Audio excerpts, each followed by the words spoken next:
What's up, y'all? It's Deep Talk with T, episode 40.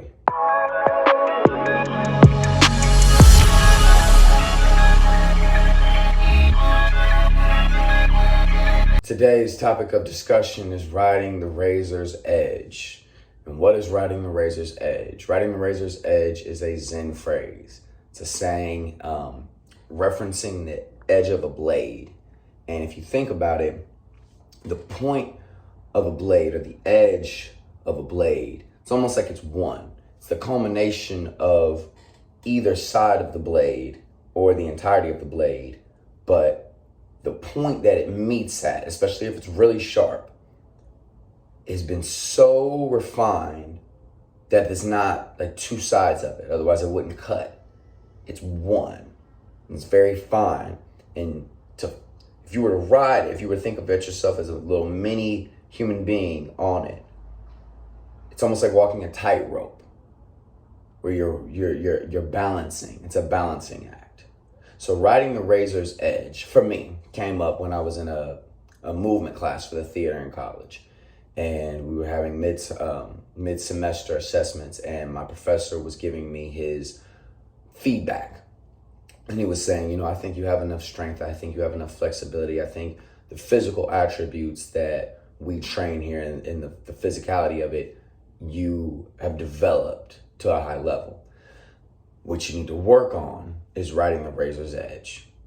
Now, and if anybody's familiar with kabuki theater, it's a stylistic form of theater. There are very exaggerated versions of things. So when it came to the training, we would do different walks. They were very stylistic. Sometimes you'd be walking like different animals and they'd be very exaggerated. And there's a very particular form with them. It's like artistically militant training. And so we'd be doing these walks, and he told me, he said, some days you come in, he said, every day your form is perfect. But some days you come in and it's just flying off. The walks that we're doing, the energy is just flying off. And then other days you come in, and again, form will be perfect, but it's like no one's there. It's like there's nothing. So all that was flying off is now went from that to nothing. And he wanted me to work on bringing it, but containing it. Bringing it so that there is enough there, but not flying off the handlebars with it. And not this whole dead, just going through the motions, even if the form is right. And that's with anything you do in life, y'all. That's why I like to make these lessons applicable to everything or everybody, because when you do anything, you have to bring yourself to it. Otherwise, there is a sense of loss to what you're doing. Whether or not you feel it or are aware of it, the people, whether or not they're aware of it, everybody feels it, that you're not bringing the entirety of who you are and what you are to the table. We're all interconnected. So when somebody's energy is off, we all feel it. When somebody's energy is on, we all feel it. And the closer in proximity you are to people, the more you're going to feel it. So the people you're in close proximity to more frequently, you have more responsibility to them to bring it, but contain it, so that you're not just giving all of your shit off to everybody else, but you are giving of yourself to the fullness that you can. Because every experience is made up of who and what is a part of it. So it doesn't matter if you have a whole football field and all the cameras and the football, if you don't have people there to make it come alive. But you have to have things fall into line. It's like electricity. You can have a whole bunch of raw energy, but until you can find a way to contain that energy, it's not useful. You can't utilize it. So bring it, but contain it to make maximum use of it. That's yourself. That's your energy. That is who you are. Bring yourself to the table fully, but contain it. Think about what you're doing and why you're doing it, what objectives you have at all times. I was at a family reunion yesterday. People playing Connect 4.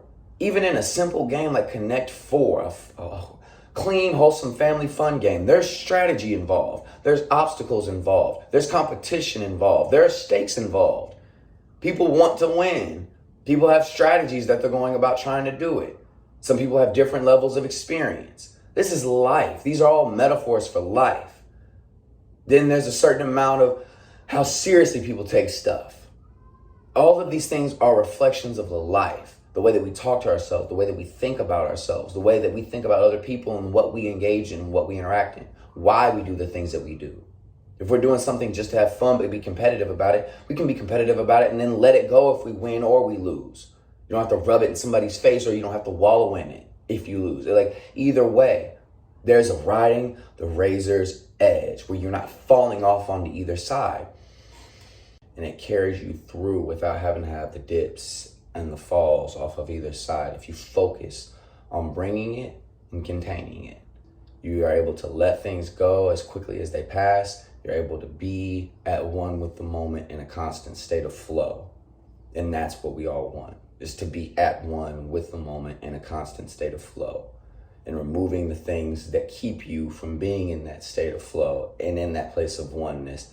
That is part of the development and work that you have to do for yourself, because anything that keeps you from being in that state of flow, it's disrupting the quality of your life and it's hindering it. So if you want to live a more high quality of life, self-impose some discipline on yourself and ride the razor's edge. Much love, y'all.